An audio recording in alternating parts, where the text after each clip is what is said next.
Okay, so many of us are now entering a Tier 4 COVID lockdown situation, when once again we may not be able to drive our cars as frequently as we normally would drive them. We're also entering the winter months, so temperatures are dropping off significantly. We've had a number of frosts recently, and it's certainly a dark, rainy season. So when we're driving in morning and evenings, certainly we are going to be needing to use a lot of electrical functions. So our wipers, our wiper motors, our heater blower motors, our headlights, and all these things in combination with reduced travel restrictions really create the perfect storm situation for car batteries to fall over. So what we thought we'd do is make just a quick video to help you understand your car's battery and how you can best preserve it, and then also have a look at safe ways to jump start your battery if you're unfortunate and it does go flat. Just to say, by the very nature of this subject matter, we're dealing with a tub, effectively a battery is a tub of sulfuric acid.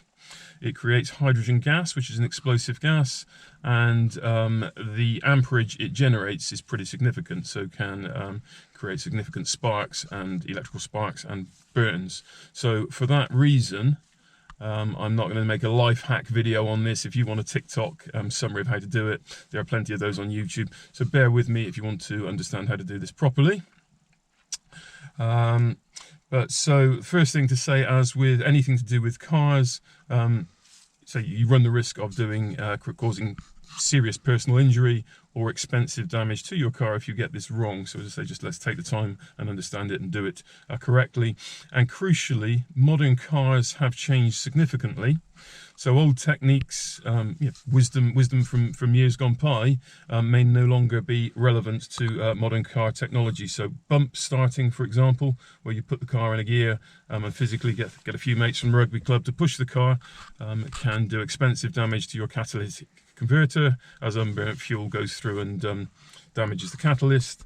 And similarly, inappropriate boost starting with jump leads or similar devices can cause very expensive damage. We're talking thousands of pounds worth of damage to sensitive electronic components which you find on modern cars. So as I say, please bear with me, and there is, by its very nature, there's a bit of detail if you want to do this safely, and in all cases, if you are unsure, obviously seek professional help.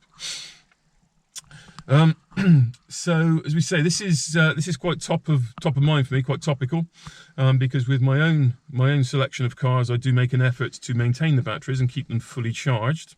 So a battery likes to be maintained at full charge. Though last week I needed to use a loan car, so a garage loan car, and as we discovered to our cost, that battery was not in the first in the best of health, and so it was the classic situation. We set off from our address here, first drive of the morning. It was dark, it was raining, so we started the car and it started fine. We had wipers, lights, blower motors, everything, heated rear screens, front and rear, everything on that car running in terms of its electrical components. We took the 10-minute drive to Southampton Maybush Test Centre, stopped the car there, had a brief 5-minute chat at the roadside, went to restart the car, and the battery had fallen over.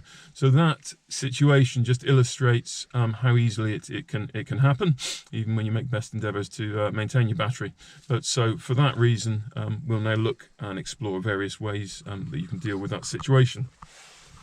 So something I've literally just purchased as a result of that situation, I didn't want to be in that situation again, is a modern form of boost starting. So this pack here contains a lithium-ion battery. So the great benefit of lithium-ion battery technology is, firstly, it's very compact in comparison to a traditional lead-acid battery, which needs a much larger physical space.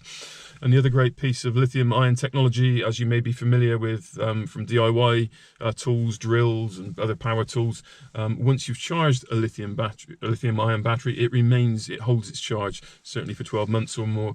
So this sort of device you can have in the boot of your car or in the glove box of your car just for that occasion when a breakdown situation arises. So it's a handy bit of kit, and it's very compact. So what we'll do is we'll start and have a look at how you would fit that in a situation where your battery has gone flat and won't start the car. And then we will also look at ways of preventing that happening. So prevention is obviously better than cure, because, as we've said, any breakdown can leave you stranded in a dangerous or vulnerable place. So it's best to avoid the situation than relying on a recovery situation. But if you need to, this is how you do it. Okay, so the first car we're going to have a look at is a Volkswagen. So this car is about 10 years old. It doesn't have stop-start technology. It doesn't have a smart alternator. So this is sort of reasonably traditional technology here. First thing we've got to do is identify where the battery is.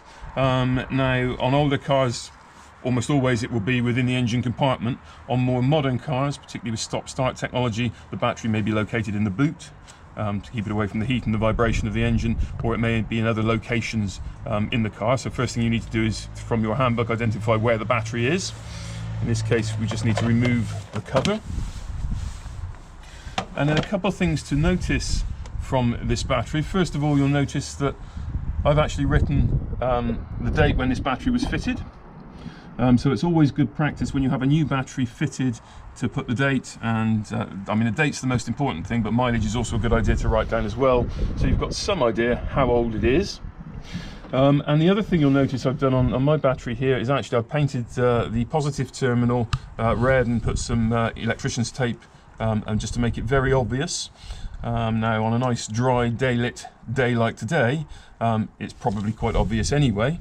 However, breakdowns normally happen in dark situations when you're using your electrical components. So the last thing you want to do is to connect incorrectly. So take a bit of time just to do something like this. Will make it much easier for you on that dark, rainy night when you're trying to establish which is the positive and which is the negative. And to that point, this boost charger actually has a little, if you push the button there, got a little torch at the end, which is very helpful on that dark roadside for identifying your connection. So that's a handy feature on this particular piece of kit. And then what we need to be doing is connecting our two jump leads to two crocodile clips. And a simple way to remember the sequence and the order in which you do it, it's the same for jump leads. The little rhyme we remember is red on dead. So we connect the red lead first, and so we connect that to the positive, so the red terminal. Simply click that on there nice and firmly.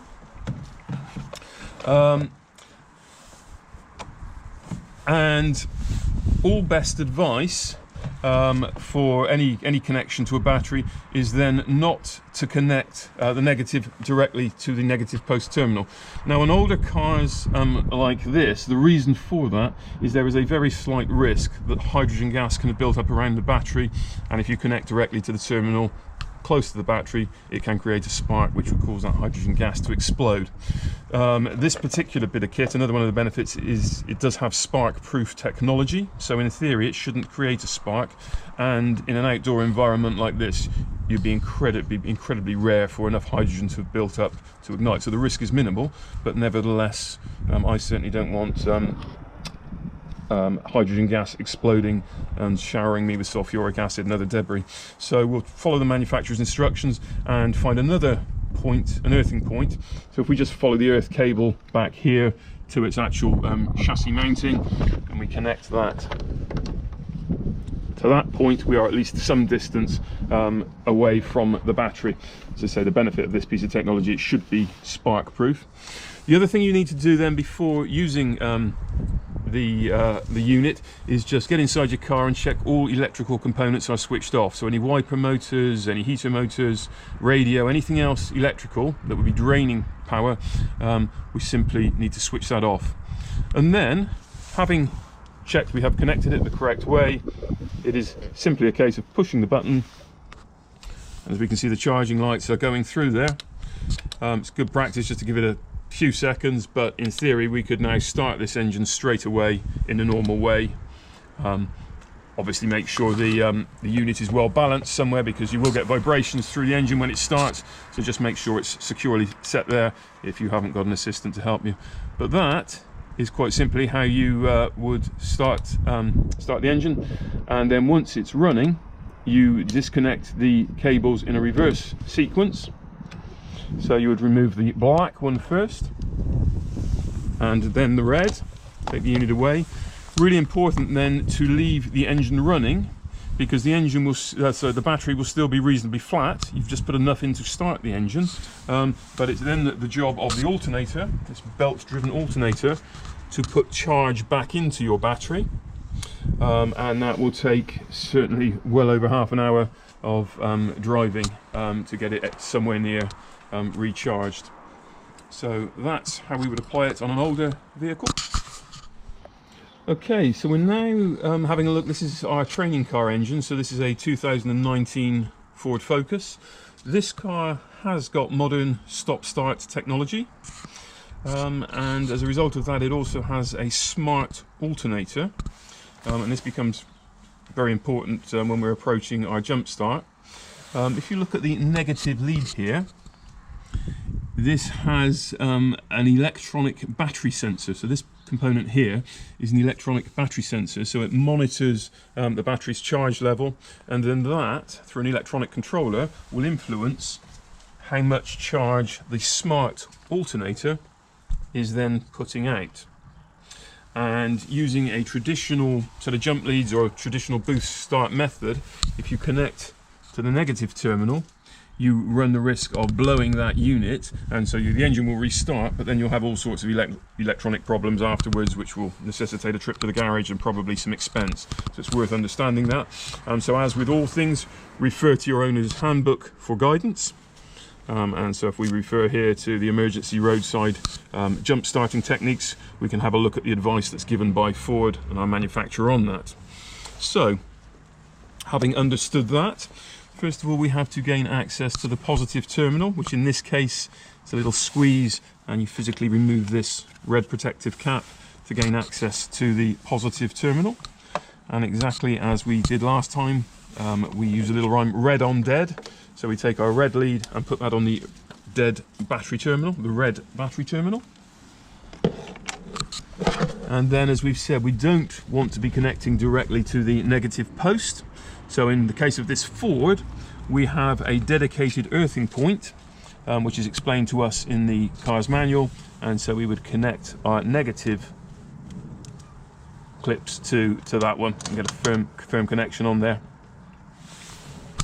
At that point, in just the same way, having checked that all electrical components inside the car are switched off, we then simply press the button,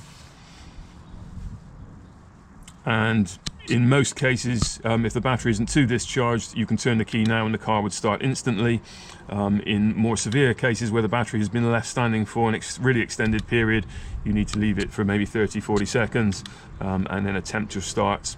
But again, following the unit's instructions that come with it, if it doesn't start first time, they recommend you leaving it to pause for a period of time and then try and restart again. Once the engine is started, just as we did on the Volkswagen, you then simply remove the crocodile clips in a reverse, the order you fitted. Be aware, obviously, once an engine is running, there'll be lots of belts rotating, so if I was starting the engine, I wouldn't be leaving things like this sitting on the engine, because they could fall in. Similarly, you don't want to be putting your hands anywhere near anything that's hot or rotating, fans and all of these sort of things. But we would then carefully replace the cover. And once again, it's then really important to take the car for an extended drive. Appreciate that's difficult in lockdown period, but take it certainly for a 30-minute drive to get the battery, some charge back into the battery. So that is emergency roadside boost starting, jump starting, using a more modern spark-proof lithium-ion battery booster pack. Okay, so this is a battery taken out of a car. This is what a battery looks like, and it's a big tub of effectively sulfuric acid with lead cells. So we've got 6 2.2 volt cells, which in combination give 12.6 volts. So when a battery is fully charged, if you put a voltmeter across these terminals, and when it's fully charged, it will read 12.6 volts. Once it's stabilized, but once a battery gets down to around 12 volts, it's effectively discharged. and then once it starts dropping below that, that's when you start getting into the territory of when your car will not start. Now, obviously, we've just had a look at Boost Start Charger, and so you might think, well, that's great, that's my get out of jail card free. I'll just leave my car standing through lockdown, and then when I need to restart it, I'll boost start it. But as we've said, a car's battery, if a car is left standing, will be depleted. So car alarms and the electronic sensors and monitors that modern cars have will be draining the battery's power throughout that period.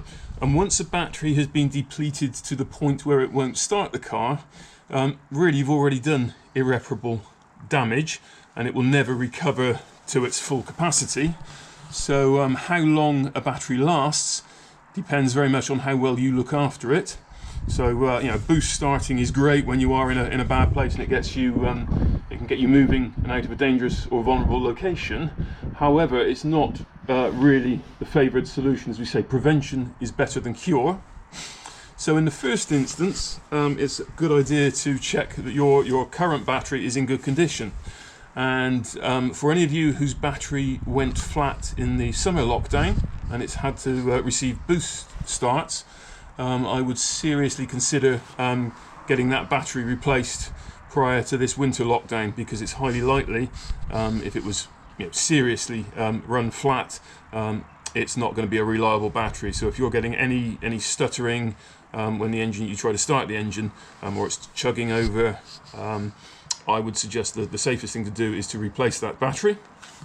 And then, having replaced the battery, the other thing to be aware of, that just taking it for short drives can actually do more harm than good, because every time you use the starter motor, it takes a lot of power from the battery to start it.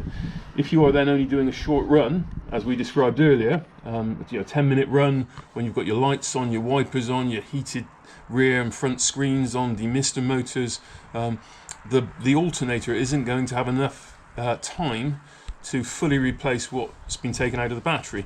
So each subsequent short journey you do, or popping out onto your driveway and just idling it, is actually going to be reducing the battery's capacity with each subsequent start.